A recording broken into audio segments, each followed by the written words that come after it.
entreprise missionnaire, aide missionnaire internationale. Encore une autre fois, nous avons des petites remarques ici que je mets sur mes posts sociaux et social media et je fais des petits enseignements avec cela. Alors, le premier ici, le titre pour l'enseignement sur notre chaîne YouTube, ça va être « Le chemin de la nouvelle naissance ». J'aime ce titre-là.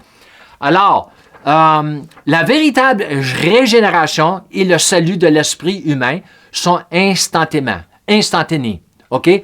Automatique. Ça arrive automatique quand tu es rené de nouveau. Mais n'oublions jamais que la sanctification de l'âme est progressive. Le moment que Dieu touche ton esprit, pas l'âme, ton esprit, tu es régénéré, tu es sauvé, ton esprit est sauvé, il est régénéré, OK? Il a passé de la noirceur à la lumière, de la ténèbre à la lumière, OK? Mais ensuite, c'est là le vrai cheminement commence. Et c'est là que les églises, ils devraient vraiment faire plus attention avec les nouveaux croyants. Parce que c'est ça, moi j'appelle ça en anglais de formative years, les années de formation, après que tu es né de nouveau comme un petit bébé. OK? Les années après une personne est née de sa maman et de son père. OK? Les années, il y a pas ça, les années de formation. Ça, c'est une des plus importantes.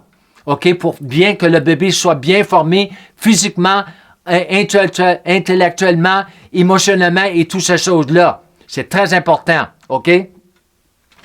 Ici, j'ai marqué « Il n'y a qu'un seul chemin qui vous mènera à l'arbre de la vie, au fleuve de la vie qui est au ciel, à la vie éternelle. » Un chemin. Le chemin de la nouvelle naissance. Il y a beaucoup de chemins.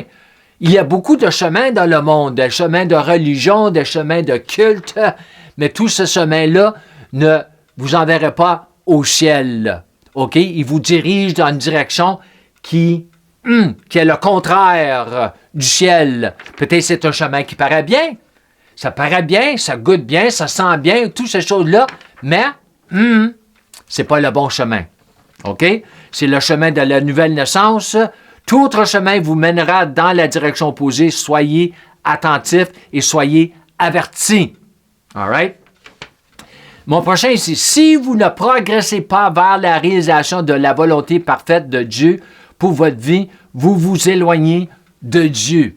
Et ça, c'est vraiment, c'est tragique parce que nous avons beaucoup de croyants.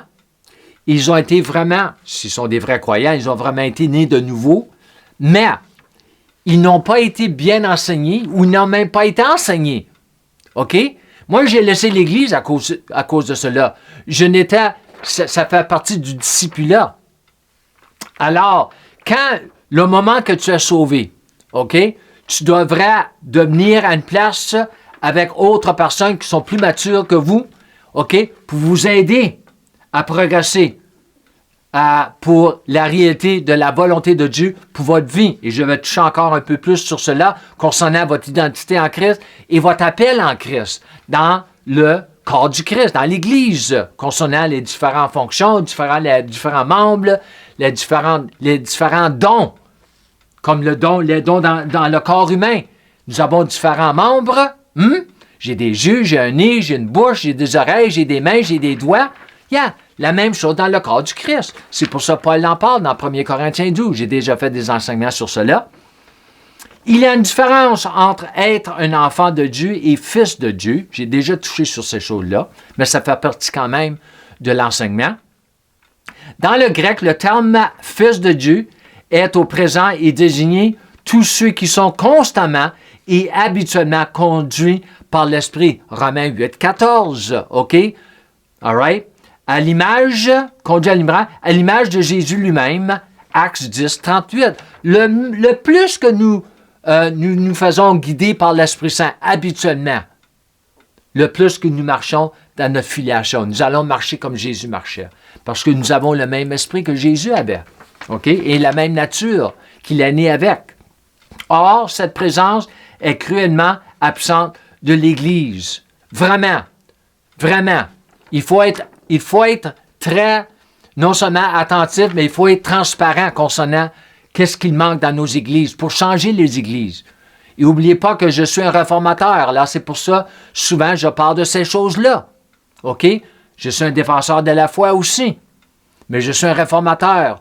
Dieu a mis cela en moi pour amener la réforme à une église qui ne fonctionne pas comme il veut qu'elle fonctionne. Il faut changer tout cela avant que les derniers temps arrivent.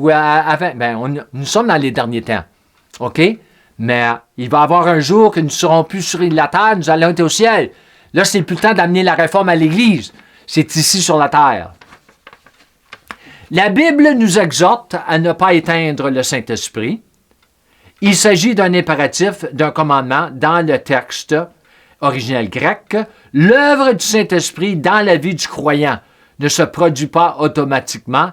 Une coopération entre le Saint-Esprit et le croyant est nécessaire. C'est ça, moi, j'ai commencé à découvrir cela pas longtemps après que j'ai été sauvé. J'ai commencé à comprendre, mais ça m'a pris du temps, mais j'ai commencé à voir tranquillement, parce que je travaillais encore dans ce temps-là, je travaillais dans la construction, mais je lisais des bons livres, j'avais commencé à lire des livres, prendre des notes, tout cela, j'avais reçu le baptême de l'Esprit avec les langues, tout cela, alors je priais beaucoup en langue, je parlais beaucoup en langue, OK? Parce que quand tu parles en langue, c'est l'Esprit qui parle à travers de nous. Alors Dieu avait quelque chose à travailler avec moi. Il a commencé à me faire voir des choses, je n'étais pas trop certain si c'était vraiment de lui, oui ou non, mais j'aimais la direction. Et vraiment, le plus, moi, qu'est-ce que j'ai découvert, c'est le plus que je voyais l'Esprit Saint me guider, le plus qu'il me guidait loin du monde. Il m'éloignait du monde, des choses du monde, les choses mondaines, charnelles. Yeah! Même avec des croyants, les croyants charnels. Oui, j'ai fallu faire des décisions. J'ai dit, qu'est-ce que ça me donne d'aller sortir avec eux autres? C'était pas des méchantes choses. On n'allait pas regarder les femmes ou prendre une boisson, rien de ça. Il y en avait, hein, mais je ne même pas parle de ceux-là. Je parle juste des choses mondaines, les sports, les affaires comme ça. Et pas l'évangélisation, pas la prière, pas lire la parole, les cours de Bible, tout cela. C'est ça. C'est ça, moi, je cherchais. C'est ça, moi, je voulais. Et je ne le trouvais pas. Alors, éventuellement, j'ai tout laissé. Et c'est là que vraiment, j'ai pu prier plus et tout cela. Et c'est là, vraiment, le Seigneur m'a fait voir mon appel avec Entreprise Missionnaire, Missionary Enterprises, en 2004, le 7 mars 2004, je crois. 2003-2004. OK? Alors, le Saint-Esprit et le croyant, une coopération. Si la parole nous enseigne, on peut éteindre le Saint-Esprit. En anglais, c'est quench the Holy Spirit. Si on peut éteindre son onction dans notre vie, ça veut dire qu'il manque quelque chose sur notre part. Pas lui, c'est toujours nous, c'est jamais lui. Lui, il est toujours prêt à nous aider, à nous guider, nous faire voir, nous faire comprendre, nous enseigner, nous corriger. Il est toujours là. Alors, c'est qui le problème? C'est nous autres. Mon dernier ici, votre nouvelle identité. Ça, c'est très important ici aussi. Votre nouvelle identité en Christ doit façonner et influencer votre vocation en Christ et inversement, car les deux sont indissociables. Il faut comprendre ton identité, qui tu es, qu'est-ce que tu es, qui tu es, qu'est-ce que tu es en Christ. Ça, c'est primaire. OK? Comme ton identité dans la famille, que tu es né, dans le naturel. C'est primaire. Mais ensuite de cela, il faut découvrir, à travers de l'aide de l'Esprit Saint, à travers de l'aide des bergers, tout cela. C'est pour ça que Dieu nous a donné Éphésiens 4, 11, les apôtres, les prophètes, les évangélistes, les bergers, les enseignants, tout cela. Pour le perfectionnement des croyants, des saints. Pour l'œuvre du ministère, l'édification du corps. C'est ça que ça prend. OK? Et c'est là que vous allez commencer à découvrir votre appel. Vous allez commencer à découvrir les dons que Dieu a mis en vous. Certains dons sont différents des autres dons. C'est pour ça le don, Paul il parle de cela dans 1 Corinthiens 12. Nous avons différents membres, mais chaque membre a des différents dons. Et même si vous avez 2-3 membres dans, on va dire, une église locale qui ont les mêmes dons, mais ces dons-là vont fonctionner différemment un peu parce que les membres sont différents. OK? La manière qu'on agit avec les dons et tout cela. Alors, c'est toutes des petites choses que je trouve qu'il manque grandement dans nos églises locales et c'est ça qu'il faut changer. Ça, c'est une grosse partie qu'il faut changer. C'est pour ça que la réforme s'en vient à l'Église. OK? Dans ces derniers temps. Et comme je finis toujours mes enseignements, je vous encourage, je pense que j'ai manqué quelque chose, mais en tout cas, je vous encourage de marcher dans votre filiation en marchant dans la plénitude de la grâce de Dieu et de la foi de Dieu. Shalom et Amen.